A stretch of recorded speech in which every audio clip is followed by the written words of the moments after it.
안녕하세요. 저는 식품회사에서 연구원으로 일하고 있는 결혼 4년차 이지희라고 합니다.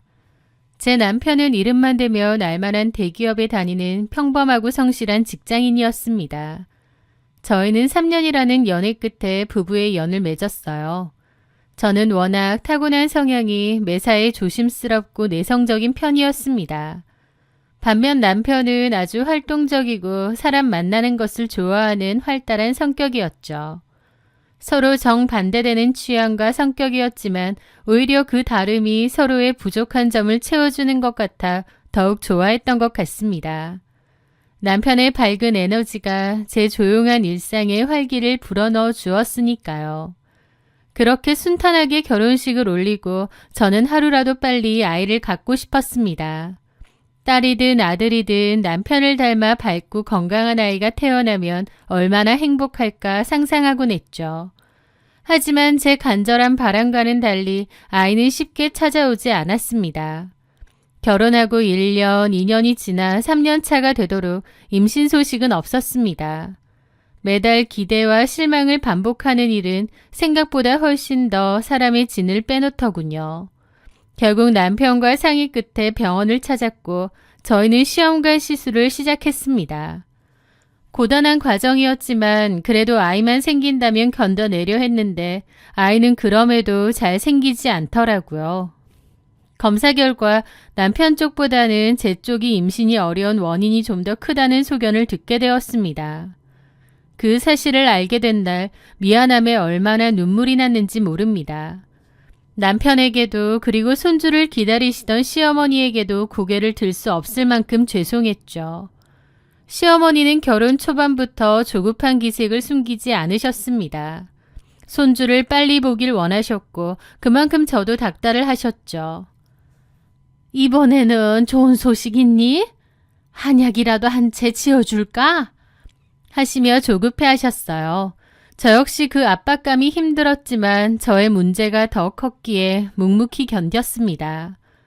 그런데 시험관 시술을 시작하고 1년이 지난 어느 순간 어머님의 태도가 달라졌습니다. 그전에는 그렇게 아이 소식 없느냐고 저를 쪼아대셨는데 어느 순간 갑자기 제 손을 토닥이며 부드럽게 말씀하셨습니다. 지희야, 너네 그동안 마음고생 참 많았다. 네 몸도 생각하고 너무 애쓰지 마라. 아이는 천천히 생각해도 되고 까짓 것도 아이 없으면 어떠니? 그냥 너희 둘이서 건강하게 잘 살면 그게 최고지. 그토록 손주를 원하시던 분이 갑자기 아이가 없어도 괜찮다며 말을 바꾸신 겁니다. 저는 내심 의아하기도 했지만 한편으로는 어머님이 제 힘든 상황을 이해해 주시는 것 같아 눈물이 날 만큼 감사하기도 했습니다. 그리고 남편 역시 마찬가지였습니다. 시술에 실패하고 좌절하는 저를 안아주며 그러더라고요. 지야, 괜찮아. 나 진짜 애 없어도 돼. 네가 이렇게 힘들어하는 거 보는 게 난 더 괴로워. 우리 그냥 둘이서 여행이나 다니면서 재밌게 살자. 그 말들이 당시 제게는 얼마나 큰 위로가 되었는지 모릅니다. 무거운 짐을 내려주려는 노력 같아 보였죠. 그런데 그 무렵부터 남편은 주말마다 시어머니를 따라 보육원으로 봉사활동을 다니기 시작했습니다. 어머님이 다니시는 절에서 주기적으로 가는 봉사였는데 남편은 제게 당신은 평일 내내 일하고 병원 다니느라 피곤하니까 주말엔 집에서 푹 쉬어. 내가 엄마 모시고 다녀올게. 라며 저를 배려해 주었습니다. 저는 그런 남편의 착한 심성에 또 한 번 고마움을 느꼈죠. 그런데 어느 주말 오후의 일이었습니다. 그날따라 남편은 봉사활동을 일찍 마치고 집에 돌아와 있었습니다. 저는 미용실에 갔다가 친구를 보러 가기로 했는데 약속이 취소되면서 그냥 집에 오게 되었어요. 예상보다 일찍 귀가해 현관문 비밀번호를 누르고 들어섰죠. 그런데 집안은 조용했고 남편은 방 안에서 게임을 하더라고요. 남편의 취미는 컴퓨터 게임이었습니다. 늘 헤드셋을 끼고 하거나 스피커폰으로 켜두고 지인들과 대화를 하며 게임을 하곤 했죠. 제가 온 줄도 모르나 보더라고요. 그냥 게임하게 냅두자 싶었는데 마침 방 틈 사이로 남편의 목소리가 들려왔습니다. 남편은 제가 집에 온 줄 모르고 통화를 했죠. 통화 상대는 김해에 살고 있는 시누이였습니다. 원래 남매 사이가 좋은 편이긴 했지만 멀리 살아 1년에 몇 번 보지 못하고 가끔 안부 전화만 하던 사이였죠. 게임의 타격음 사이로 신우의 목소리가 스피커폰을 통해 들렸습니다. 병원 갔는데 또 임신 안 됐다며? 언니 실망이 엄청 크겠다. 순간 제 얘기가 나오길래 우뚝 멈췄습니다. 엄마 말론 병원에서 언니 문제가 더 크다고 했다며? 그렇다네. 그런데 남편이 무심하게 뒤앰말을 내뱉는 거예요. 나한테는 너무 다행인 거지. 그 짧은 문장이 귓가에 꽂히는 순간 저는 심장이 쿵 내려앉았습니다. 다행이라니? 겉으로는 저를 위로했지만 내심 속으로는 자기 탓이 아니라 제 탓이라서 다행이라는 뜻이었을까요? 그 짧은 순간 배신감과 서운함이 밀려오더군요. 하지만 제가 그 말의 의미를 채 곱씹기도 전에 신우이의 입에서 더 이상한 말이 흘러나왔습니다. 그래, 엄마한테 들었는데 걔는 자주 보러 가? 자주 가. 걔? 걔가 누구지? 혼란스러운 기분이었던 순간 제 핸드폰이 울리기 시작했습니다. 친정엄마의 전화였죠.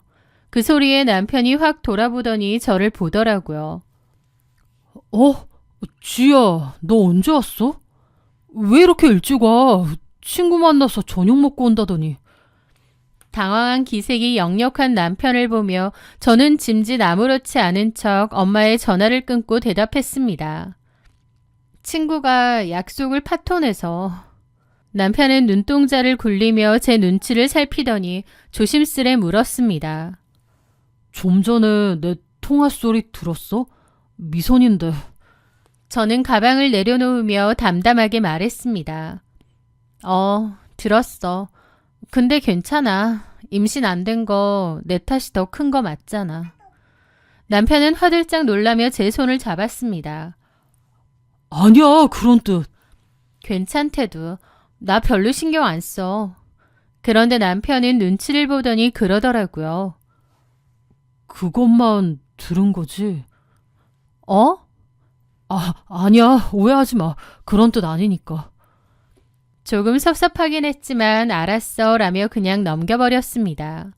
물론 나중에서야 남편이 통화에서 말했던 걔라는 단어가 떠오르긴 했지만 별로 대수롭지 않게 넘어갔습니다.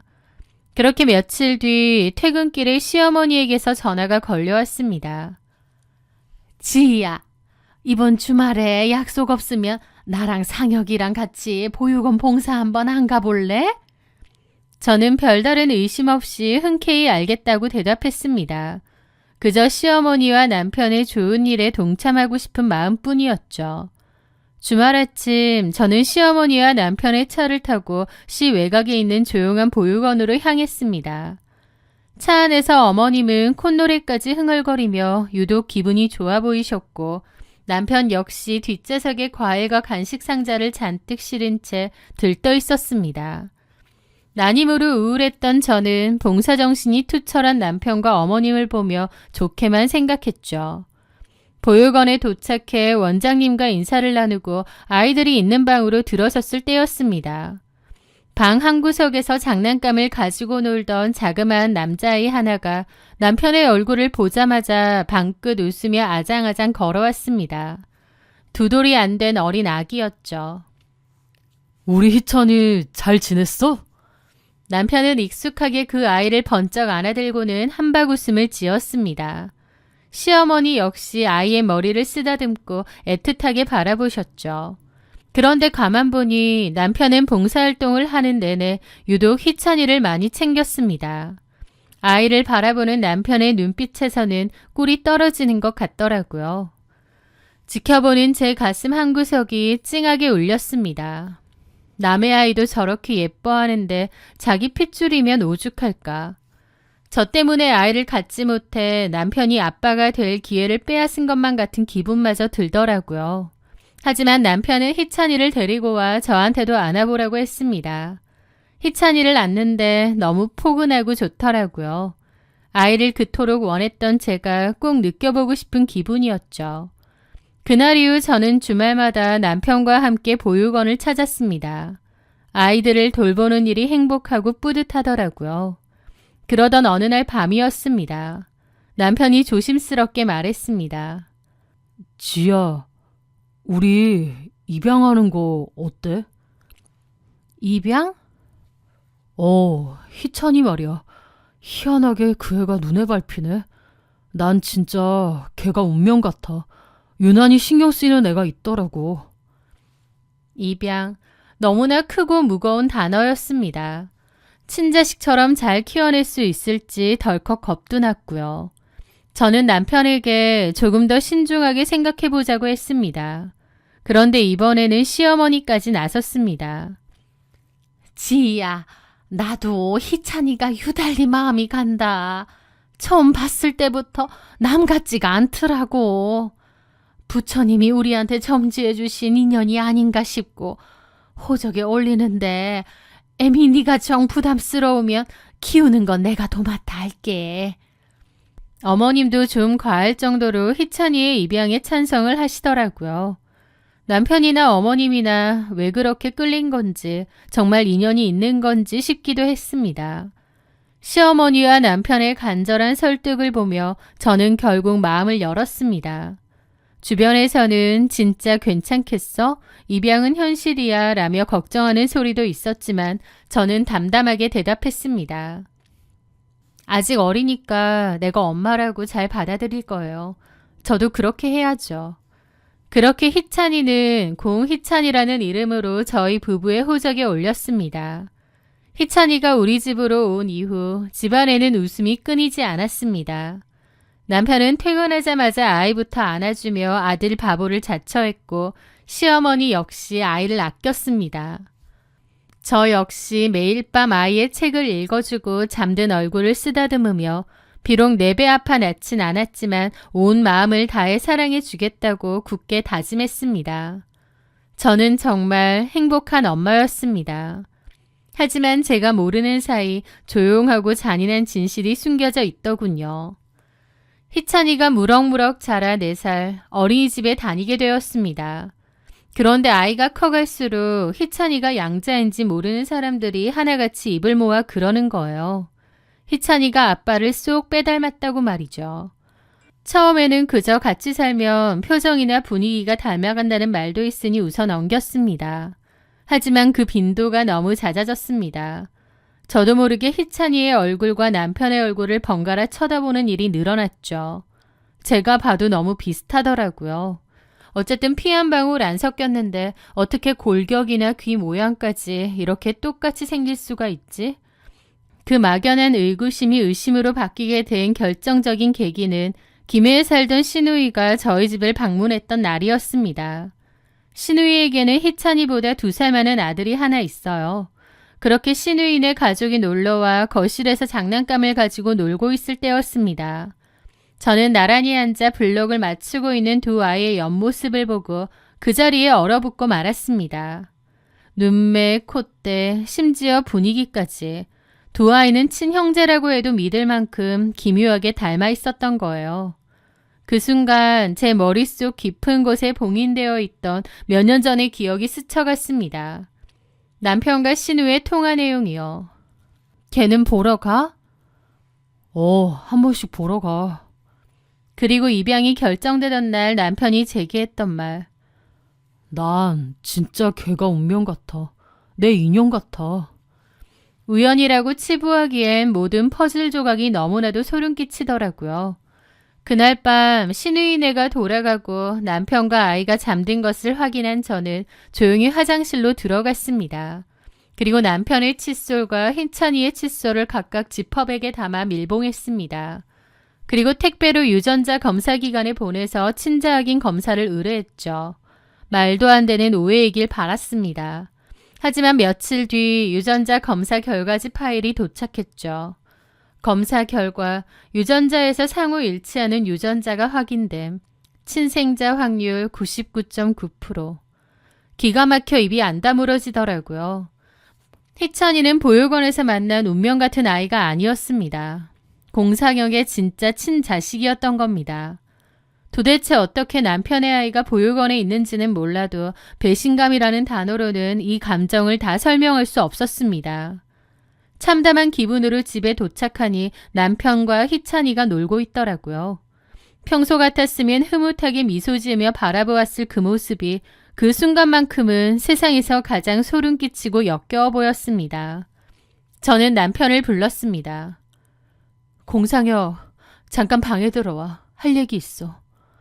제 평소와 다른 서늘한 분위기에 남편은 흠칫 놀라더니 방으로 들어오더라고요. 무슨 일 있어? 회사에서 안 좋은 일? 남편의 말이 채 끝나기도 전에 저는 남편의 싸대기를 날렸습니다. 남편이 어안이 벙벙해서 왜 이러냐고 하더라고요. 저는 가방에서 유전자 검사 결과지를 꺼내 얼굴에 집어 던졌습니다. 이게 뭐야? 읽어봐. 남편은 아차 싶은 얼굴로 종이를 보고는 제 눈치를 보더라고요. 네가 운명 같다고 인연 같다고 했던 그 아이가 네 핏줄이네. 언제부터야? 애엄마는 누구고? 제가 소리를 지르지 않고 너무나 차분하게 묻자 남편은 무릎을 꿇었습니다. 그리고 추악한 진실을 말하기 시작했습니다. 사건의 전말은 이랬습니다. 저희가 결혼하고 얼마 지나지 않았을 무렵 남편은 회사에 파견직으로 들어왔던 젊은 파견직 여직원과 눈이 맞았다고 했어요. 남편의 표현을 빌리자면 회식 자리에서 술에 취해 벌어진 단 한 번의 실수였다고 하더군요. 하지만 그 한 번의 실수로 그 여직원은 임신을 했습니다. 가정을 뗄 생각이 없었던 남편은 아이를 지우라며 거액의 돈을 쥐어주었다고 합니다. 여직원은 알겠다며 돈을 받아들고 회사도 그만두고 잠적해 버렸다고 했어요. 그런데 그로부터 1년 뒤 남편의 핸드폰으로 메시지 하나가 도착했다고 했습니다. 지방의 어느 보육원 주소, 그리고 이희찬이라는 이름 3글자. 그 여자는 남편이 준 돈만 챙긴 채 잠적하여 몰래 아이를 낳았고 키울 능력이 안 되니 보육원에 아이를 버린 뒤 친부인 남편에게 통보를 한 것이었습니다. 눈앞이 노래진 남편은 혼자 감당할 수 없어 시어머니께 이 사실을 털어놓았습니다. 시어머니는 자기 핏줄이 보육원에 버려져 있다는 사실을 외면하지 못했고 두 사람은 그 보육원을 찾아간 모양이었습니다. 그 후 봉사를 빙자해서 아이를 보러 갔다가 나중에는 입양까지 하게 된 것이죠. 기가 막히더라고요. 그래서였구나. 어머님이 갑자기 나한테 애 안 가져도 된다고, 둘만 잘 살면 된다고 굴었는데 밖에서 자기 아들이 싸질러 놓은 핏줄 찾아내니까 더 이상 며느리 배 빌려서 손주 볼 필요가 없어졌던 거네. 저는 헛웃음을 터뜨렸습니다. 저를 보육원 봉사에 끌어들여 자연스럽게 아이와 정들게 만들고 임신 못하는 제 죄책감을 이용해 입양 후 제 손으로 직접 상간녀의 아이를 호적에 올리게 만들다니요. 저는 철저하게 기만당했다는 생각이 들더라고요. 지야, 내가 진짜 죽을 죄를 지었어. 나도 이렇게 될 줄 몰랐어. 그리고 너도 희찬이를 좋아하니까 그 비밀만 덮으면 행복한 가족이 될 수 있을 거라고 믿었어. 저는 남편의 손을 거칠게 뿌리쳤습니다. 행복 같은 소리 하네. 이렇게 다 짜고 치고 거짓말해놓고 행복? 네가 말하는 행복이 뭔데? 사람 뒤통수 쳐놓고 모르면 그만이라고 생각했니? 어떻게 온 가족이 작당해서 네가 밖에서 나온 자식 키우게 할 수가 있어? 저는 그 길로 여행 가방을 꺼내 남편 옷을 챙겼습니다. 네 애 데리고 나가. 우린 이혼이야. 그날 밤 남편은 쫓겨나듯 아이를 안고 시댁으로 갔습니다. 다음날 어머님과 신우가 전화로 변명을 늘어놓으려 했지만 저는 단칼에 거절하고 전화를 끊었습니다. 저는 변호사를 만나 상담을 했고 남편의 외도 사실과 저를 기만하고 몰래 입양까지 하게 만든 점을 모두 제출했습니다. 저는 남편으로부터 재산분할과 더불어 최고액의 위자료를 받아냈습니다. 그리고 이 사실을 주변 사람들에게 알렸고 남편 회사 일까지 소문이 다 났죠. 어린 파견직 여직원하고 놀아나다 임신까지 시키고 그 아이를 입양하는 척 키워왔다는 사실이 온 동네에 소문이 다 났습니다. 남편은 손가락질을 받다가 결국 하청회사로 직장을 옮겼다고 하더라고요. 하지만 남편이 어떻게 되든 제가 얼마나 위자료를 받았든 제 마음의 상처는 너무 컸습니다. 제 아이로 생각하고 정성 들여 키웠는데 알고 보니 배신의 결과물이라니. 어쩔 땐 가슴이 무너져 내릴 듯 아프기도 했습니다. 하지만 저는 뒤돌아보지 않기로 했습니다. 이 끔찍한 배신의 진흙탕에서 하루라도 빨리 빠져나와 오롯이 저만을 위한 삶을 다시 짓기로 다짐했거든요. 저는 위자료와 분할받은 재산으로 직장 근처에 아담하고 채광이 좋은 집을 새로 구했습니다. 남편과 시어머니에게 마음 한켠 죄책감을 가지며 살았는데 이제는 더 이상 그럴 필요가 없구나 싶더라고요. 그 사람들은 더 큰 잘못을 저질러 놓고도 뻔뻔하게 잘만 사는데 지난 시간에 제가 안쓰러워 안아주고 싶기도 합니다. 남편은 제가 진실을 몰랐다면 행복한 진짜 한 가족이 되어서 살았을 거라고 했죠. 하지만 가족이라면서 배신하고 진실을 속이고 기만하고 그게 어떻게 진짜 가족이겠나요? 저에게는 지난 결혼이 마치 썩은 살을 도려내는 것 같은 기분입니다. 참 기막힌 일을 겪었지만 그로 인해 제 마음이 더 단단해졌을 거라 믿고 앞으로도 흔들림 없이 아주 잘 살아갈 겁니다. 제 사연을 들어주셔서 감사합니다.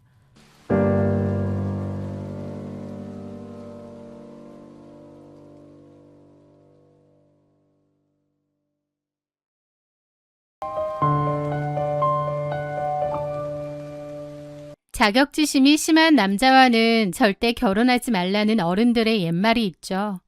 과거에 저는 그 말의 진짜 의미를 알지 못했습니다.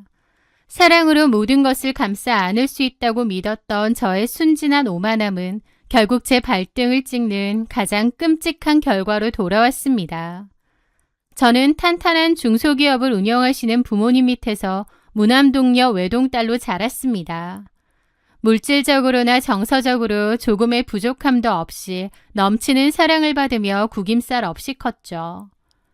대학 졸업 후에는 부모님의 회사에 입사해 경영 수업을 받으며 누구보다 성실하게 제 몫의 삶을 꾸려나가고 있었습니다. 그러던 어느 날 우연한 계기로 대학 시절 짝사랑했던 선배 최우민을 다시 만나게 되었습니다. 대학 시절 그는 키가 훤칠하고 특유의 차분하고 조용한 분위기를 가진 사람이었습니다. 당시 저는 그 선배를 혼자 몰래 짝사랑했지만 그가 군대에 다녀온 후 곧바로 긴 휴학을 하는 바람에 고백 한번 해보지 못하고 얼굴도 못 본 채 졸업을 맞이했었어요.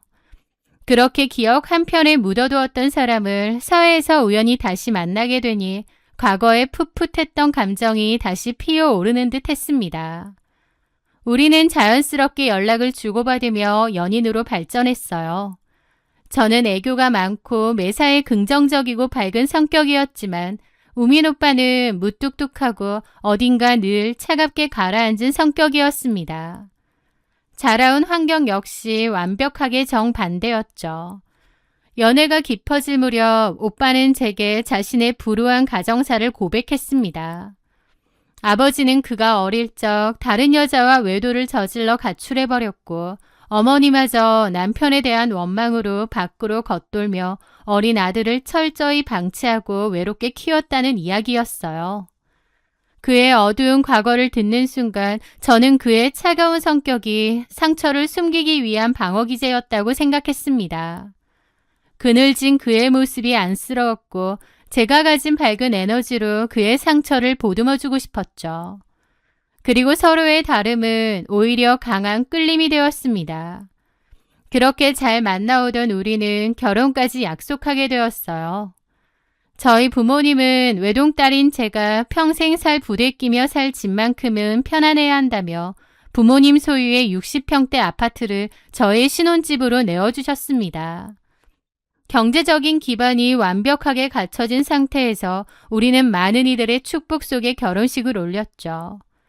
그런데 결혼 준비 과정부터 신혼 초까지 시어머니의 태도는 내내 묘하게 거슬렸습니다.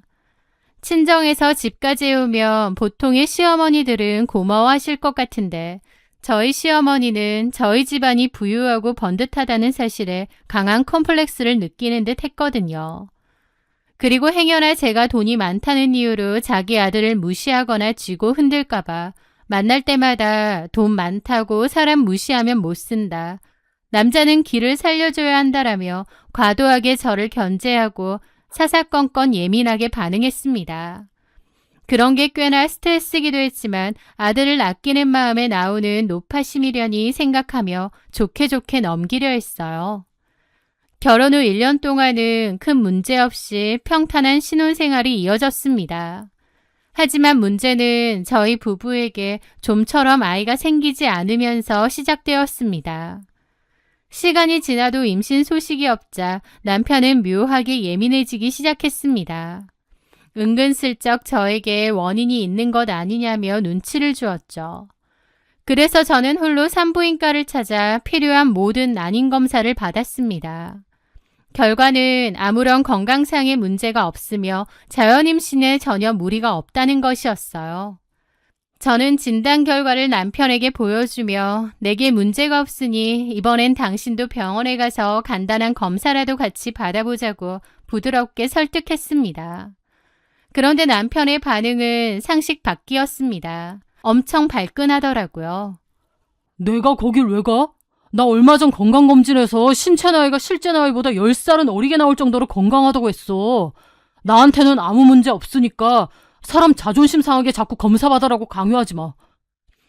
그는 전혀 의학적 근거도 없는 신체 나이를 핑계로 대며 난임 검사를 받는 것 자체를 자신의 남성성에 대한 모욕으로 받아들였습니다.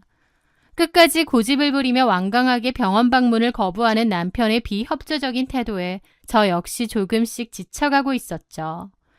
설상가상으로 시어머니까지 임신 문제에 노골적으로 간섭을 시작했습니다. 집에 돈만 많으면 뭐 하냐며 아이도 못 가지고 무슨 하자 있는 거 아니냐는 식으로까지 말씀하셨고 저도 마음에 큰 상처를 입었죠. 그러던 어느 날이었습니다. 회사에서 퇴근하고 집 현관문을 열고 들어가려는데 안방에서 남편이 시어머니와 스피커폰으로 통화하는 소리가 들려왔습니다. 무심코 걸음을 멈춘 저는 시어머니의 입에서 나오는 상식 이하의 폭언을 듣고 그 자리에 얼어붙고 말았어요. 아야, 걔는 겉만 멀쩡하지 속은 고른 거 아니냐? 막말로 애가 안 생기면 대리모라도 들여서 우리 집안 대를 이어야 되는 거 아니냐고. 여자가 돼가지고 구실도 못하고 말이야. 시대가 어느 때인데 대리모라니요. 며느리를 향한 저주에 가까운 폭언도 충격이었지만 저를 더욱 기막히게 만든 것은 그 말을 듣고 있는 남편의 태도였습니다. 남편은 아내를 모욕하는 어머니의 말도 안 되는 소리를 제지하기는커녕 아유 몰라 나도 스트레스 받으니까 그만해 라며 가만히 듣고만 있었습니다. 저는 도저히 참을 수 없어 안방 문을 열고 들어가 남편에게 따져 물었습니다. 당신 어머니가 저런 헛소리를 하시는데 어떻게 가만히 있을 수가 있냐고. 그리고 나한테 문제가 없는 게 확인됐는데 언제까지 자존심만 세우며 병원 검사를 피할 거냐고 소리쳤습니다. 하지만 남편은 미안해하기는커녕 오히려 뻔뻔한 얼굴로 화를 냈습니다. 우리 엄마가 오죽 답답하면 그런 소리까지 하셨겠어. 그리고 난 검사 받을 생각 절대 없으니까 2번 다시 그 얘기 꺼내지 마. 그날의 다툼 이후 저희 부부는 철저하고 긴 냉전 상태에 돌입했습니다. 같은 집에 살면서도 투명인간처럼 서로를 무시하며 지냈죠. 남편은 지내보니 자격지심과 열등감이 상상 초월인 사람이었고 제 생각 이상으로 못난 모습도 많았습니다. 저를 아내로서 사랑하는 게 아니라 행여나 자기를 무시할까 전전긍긍하는 모습이었다고나 할까요? 저도 남편의 그런 모습을 지켜보며 마음이 조금씩 식어갔죠. 그런데요. 그렇게 냉전이 길어지던 언젠가부터 남편의 행동이 눈에 띄게 수상해졌습니다. 저와는 말 한마디 섞지 않으면서 시도 때도 없이 누군가 스마트폰으로 문자를 주고받으며 실실 웃음을 흘렸거든요. 밤 늦게까지 폰을 쥐고 놓지 않는 날도 많아졌고요.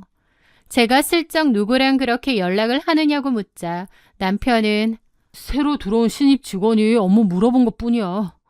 라며 대수롭지 않게 변명했습니다. 하지만 여자의 직감이라는 것은 참으로 무서운 법이죠.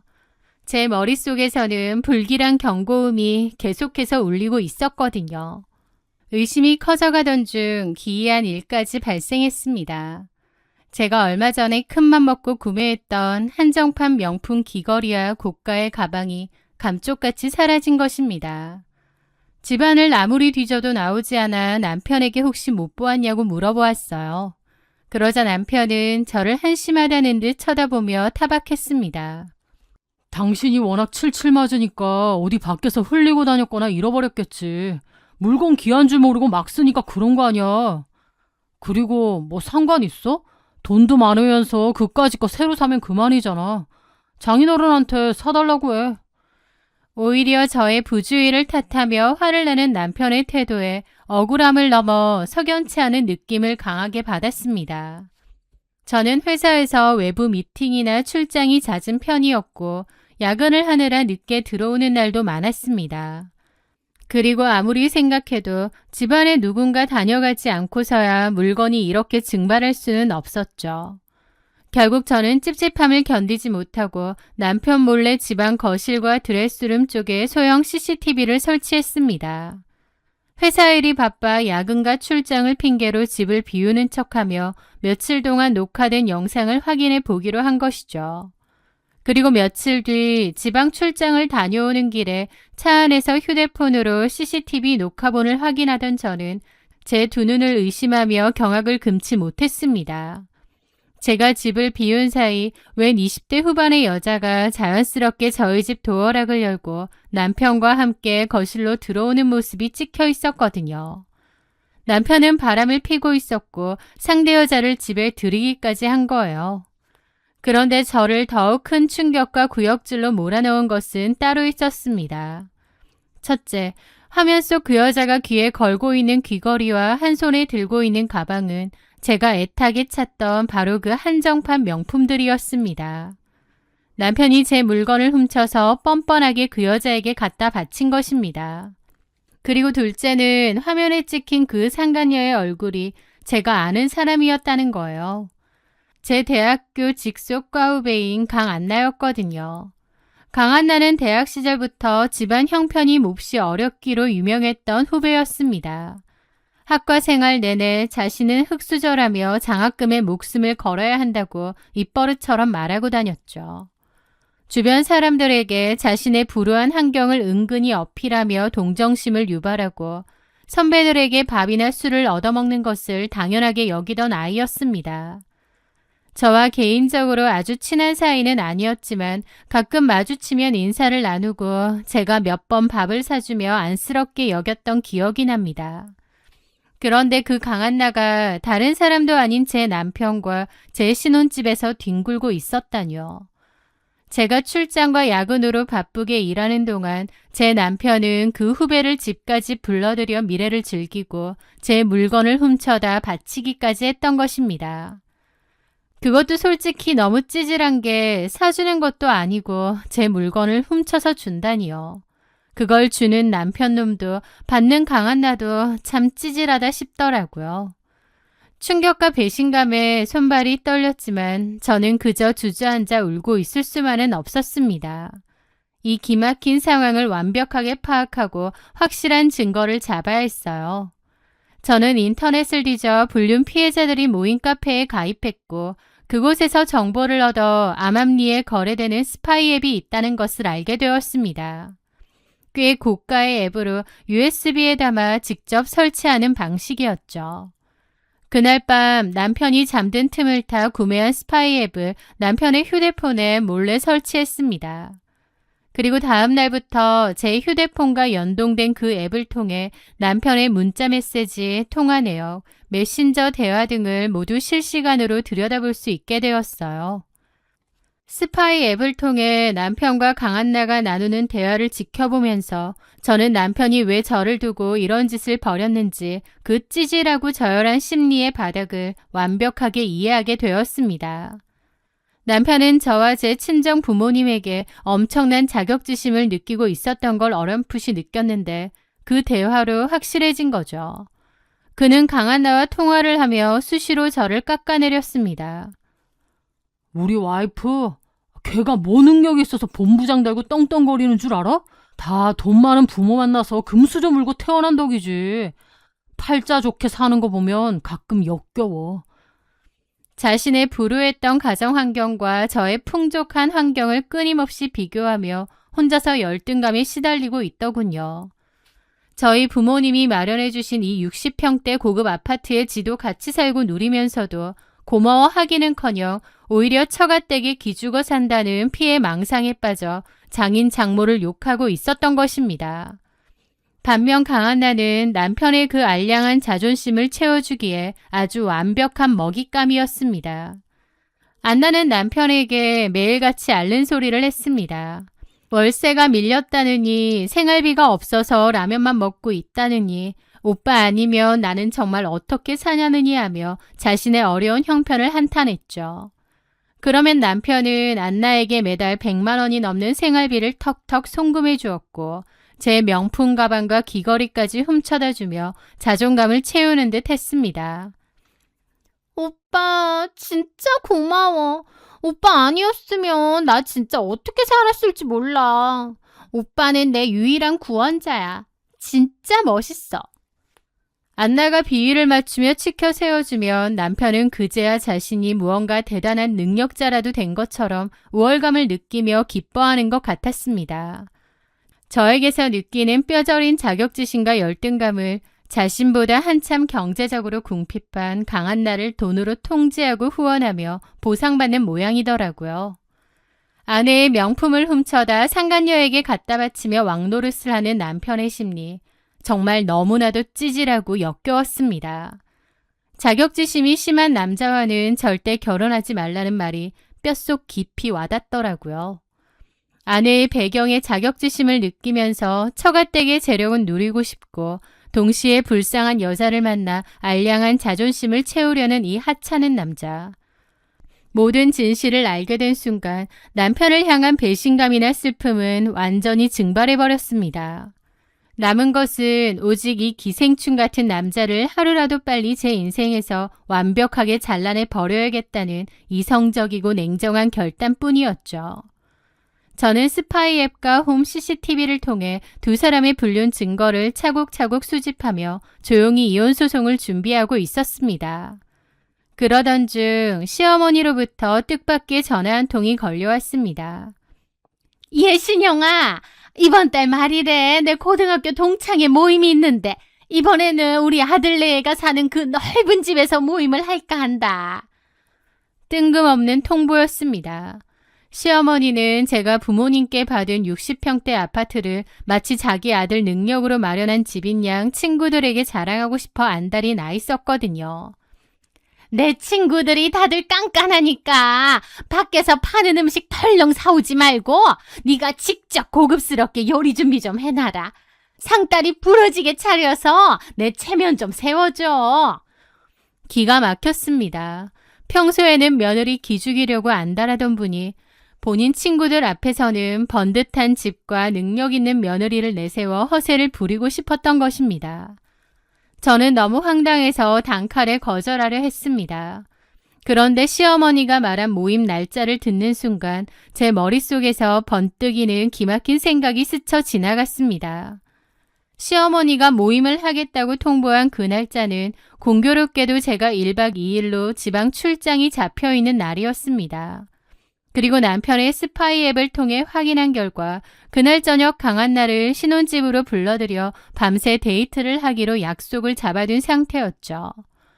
시어머니의 친구들 모임, 제가 출장을 가는 날, 그리고 남편이 상간녀를 제 집으로 부른 날, 이 세 가지가 완벽하게 한 날로 겹친 것입니다. 저는 속으로 차가운 미소를 지으며 부드럽게 대답했습니다. 네, 어머님. 그렇게 하세요. 어머님 친구분들 오시는데 제가 당연히 최고급으로 신경 써서 준비해 드릴게요. 갑자기 고분고분해진 제 태도에 시어머니는 조금 놀란 듯 했지만 이내 기분이 좋아서 헛기침을 했습니다. 그리고 시어머니가 먼저 말하더라고요.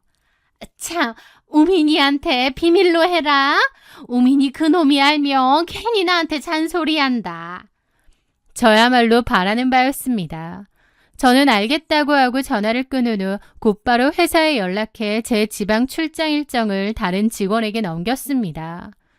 그렇게 겉으로는 출장을 가는 척 위장했지만 사실은 그날 시어머니의 화려한 동창회 모임을 제 방식대로 완벽하게 준비하기 위해서였죠.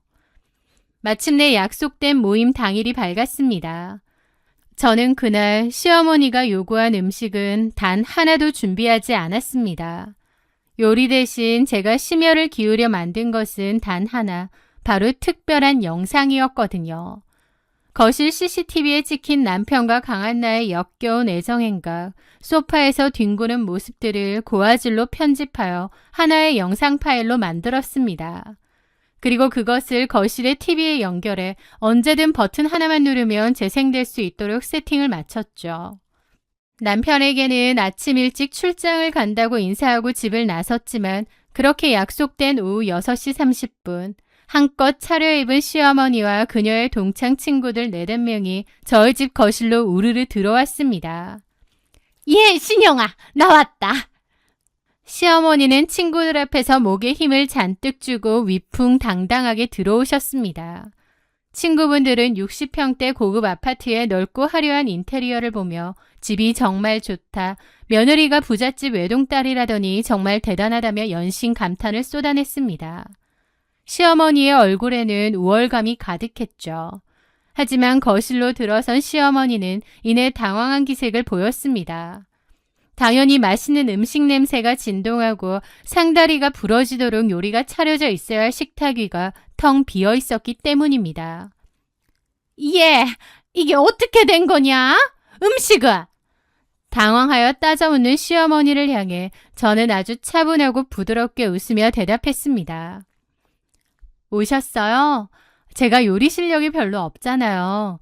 어머님과 어머님 친구분들께 대충한 음식을 대접할 수는 없어서 오늘은 특별히 출장 요리사를 불렀어요. 그분이 조금 있다가 도착할 거니까 오시면 바로 음식을 해주실 거예요. 제 대답에 시어머니는 체면이 구겨진 듯 미간을 찌푸리며 잔소리를 시작하셨습니다. 아니, 부를 거면 진작에 빨리 좀 부르지. 손님들이 이미 다 왔는데 이제 와서 부르면 어떡하냐. 넌 어째 일 처리가 그렇게 칠칠치 못하니. 아휴, 그럼 일단 과일이나 차라도 먼저 내와봐라. 저는 여전히 미소를 잃지 않고 대답했습니다. 과일이랑 차도 제가 준비를 못했어요. 출장 요리사분이 디저트랑 차까지 코스로 다 알아서 준비해 오실 거라고 하셔서요. 조금만 기다려주세요. 제 말에 시어머니는 속이 부글부글 끓는 듯 했지만 옆에 앉은 친구들의 눈치와 체면 때문에 억지로 화를 꾹 누르셨습니다. 어쨌든 며느리가 비싼 출장 요리를 불렀다고 하니 친구분들도 거실 소파에 앉아 집 구경을 하며 기다리기로 했습니다. 그렇게 어색한 30분의 시간이 흘렀습니다. 오후 7시가 다 되어가자 시어머니는 더 이상 참지 못하고 짜증을 내셨습니다. 예! 도대체 그 요리사는 언제 온다는 거냐? 전화를 한번 해봐라. 저는 천천히 자리에서 일어나 거실 벽에 걸린 TV 쪽으로 다가갔습니다. 이제 곧 도착하실 거예요. 기다리기 적적하실 텐데 오시기 전에 보여드릴 게 하나 있어요. 시어머니와 친구분들이 그게 뭐냐며 일제히 TV 쪽으로 시선을 모았습니다. 저는 말없이 리모컨의 재생 버튼을 눌렀습니다. 화면이 켜지고 영상이 재생되었는데요.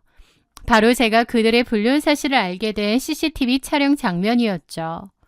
화면 속에는 제 남편이 강한나와 엉겨붙어 뒹구는 적나라한 장면이 고화질로 흘러나오고 있었습니다. 둘의 불륜 장면이 거실 전체에 생생하게 중계되었습니다. 어머, 저게 뭐야? 우민이 아니야? 세상, 쟤 지금 뭐 하는 거야? 시어머니의 친구분들은 경악하며 입을 틀어막았고 시어머니는 사색이 되어 자리에서 벌떡 일어났습니다. 너 지금 이게 무슨 짓이야? 당장 화면 못 꺼? 시어머니가 이성을 잃고 제가 고함을 지르던 바로 그 순간이었습니다. 현관문에 비밀번호가 눌리고 문이 열리는 소리가 들렸습니다. 그리고 남편 우민과 상간녀 강한나가 제가 출장을 간 줄로만 알고 텅 빈 집에서 둘만의 미래를 즐길 생각에 룰루랄라 팔짱을 낀 채 거실로 걸어 들어왔던 거죠. 오빠, 나 오늘 여기서 자고 가도... 애교 섞인 목소리로 들어오던 강한나와 남편은 거실 한복판에 펼쳐진 광경을 보고 그 자리에 돌부처처럼 얼어붙었습니다. 소파에 앉아있는 시어머니와 친구분들, 팔짱을 끼고 서 있는 저, 그리고 대형 TV 화면에서 재생되고 있는 자신들의 불륜 행각까지.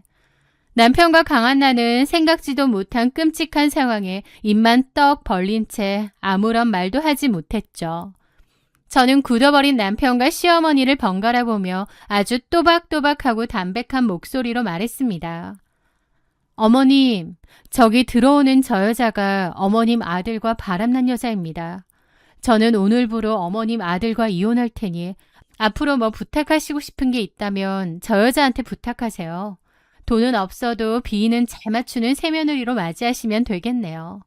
그리고 시어머니의 친구분들을 향해 고개를 돌렸습니다. 그리고 제가 아까 말씀드린 출장 요리사가 바로 저 여자입니다. 남의 집에 출장을 참 잘 다니더라고요. 그리고 죄송하지만 모두들 저희 집에서 나가주세요. 그 말을 들은 남편은 수치심과 당혹감에 얼굴이 시뻘겋게 달아올랐습니다. 그는 상황 파악도 제대로 하지 못한 채 저를 향해 삿대질하며 적반하장으로 소리를 질렀습니다. 이신영, 너 지금 우리 엄마랑 어르신들 모셔놓고 이게 무슨 미친 짓거리야? 그 순간 저는 한치의 망설임도 없이 다가가 남편의 뺨을 있는 힘껏 후려쳤습니다. 짝 하는 마찰음이 넓은 거실에 날카롭게 울려 퍼졌습니다. 미친 짓? 네 상간녀를 떡하니 세워두고 감히 나한테 미친 짓이냐고 따져? 제가 싸늘하게 쏘아붙이자 뺨을 맞은 남편은 분노로 얼굴이 불그락 푸르락 했습니다. 하지만 그 자리에는 시어머니와 그녀의 친구들이 모두 두 눈을 뜨고 지켜보고 있었죠. 시어머니의 친구분들이 나서서 남편을 말리며 혀를 끌끌 차기 시작했습니다. 우민아, 너 진짜 이러는 거 아니다. 결혼한 지 얼마나 됐다고 바람을 피워. 처가댁 덕분에 이렇게 비싸고 좋은 집에 공짜로 들어와 살면서 그 집에서 불륜을 저질러? 아이고, 사람이 은혜를 모르면 짐승이야. 친구분들의 비난은 이내 시어머니에게로 향했습니다. 순자야, 너 아들 교육 참 잘 시켰다. 부잣집 며느리 얻었다고 우릴 불러서 그렇게 유세를 떨더니 아이고 나 부끄러워서 진짜. 아들 장가 잘 보냈다고 유세를 부리던 시어머니는 평생지기 친구들 앞에서 문자 그대로 완벽한 개망신을 당했습니다. 얼굴이 흑빛이 된 시어머니는 아무런 변명도 하지 못하고 고개만 푹 숙였죠. 친구분들은 이런 더러운 꼴을 보려고 온 게 아니다라며 불쾌한 기색을 숨기지 않고 줄줄이 집 밖으로 나가버렸습니다. 친구들이 모두 떠나고 거실에는 저와 시어머니, 남편, 그리고 사시나무 떨듯 떨고 있는 강한나 4사람만이 남았습니다. 저는 현관문을 가리키며 단호하게 말했습니다. 이제 내 집에서 나가주세요. 지금 당장 나가지 않으면 경찰 부를 테니까. 짐은 나중에 문 밖에 버려둘 테니까 알아서 가져가. 제 단호하고 싸늘한 경고에 결국 시어머니와 남편 강한나는 변명 한마디 제대로 해보지 못하고 쫓기듯 현관문 밖으로 물러났습니다. 그날 이후 저는 즉각 변호사를 선임하여 제가 수집한 명백한 증거들을 바탕으로 이혼 소송을 제기했습니다. 남편 측에서는 아무런 반박도 하지 못한 채 완패했고 저는 거액의 위자료를 받아내며 이혼 소송에서 완승을 거두었죠. 강한나에게도 당연히 상간녀 위자료 청구 소송을 진행했습니다. 더불어 저는 그녀에게 별도의 경고를 보냈죠. 내 집에서 가져간 물건들에 대한 비용을 지불하지 않으면 네가 남편과 공모의 물건을 훔친 절도범으로 경찰에 정식 고소할게. 도둑으로 전과가 남을까봐 두려워진 강한나는 결국 이리저리 돈을 꾸어 제 물건값 전액을 배상해야만 했습니다. 소송이 진행되는 동안 자신의 체면과 아들의 미래가 박살난 시어머니는 뒤늦게 제게 수십 통의 전화와 문자를 보내며 용서를 빌었습니다. 내가 중간에서 잘 타이르겠다. 한 번만 우민이를 용서해달라며 매달렸지만 저는 그녀의 번호를 차단하고 철저히 무시했습니다. 모든 것이 끝나고 전해 들은 남편과 강한나의 결말은 무척이나 인과응보적이었어요. 남편은 이혼 후 저를 탓하며 안나와 관계를 이어가려 했다고 하지만 강한나의 반응은 냉담했습니다. 남편은 더 이상 고급 아파트에 살지도 않았고 제가 없으면 돈도 없고 별 볼 일 없는 신세였으니까요. 게다가 그 옆에는 깐깐하고 괴팍한 시어머니까지 버티고 있었죠. 가난이 싫어 돈에 기생하던 안나는 남편에게 더 이상 빼먹을 단물이 없다는 것을 확인하자마자 뒤도 돌아보지 않고 그를 차버렸습니다. 결국 남편과 시어머니는 주변 사람들에게 불륜과 절도로 개망신을 당해 소문이 다 난 채로 며느리도 잃고 상간녀도 잃은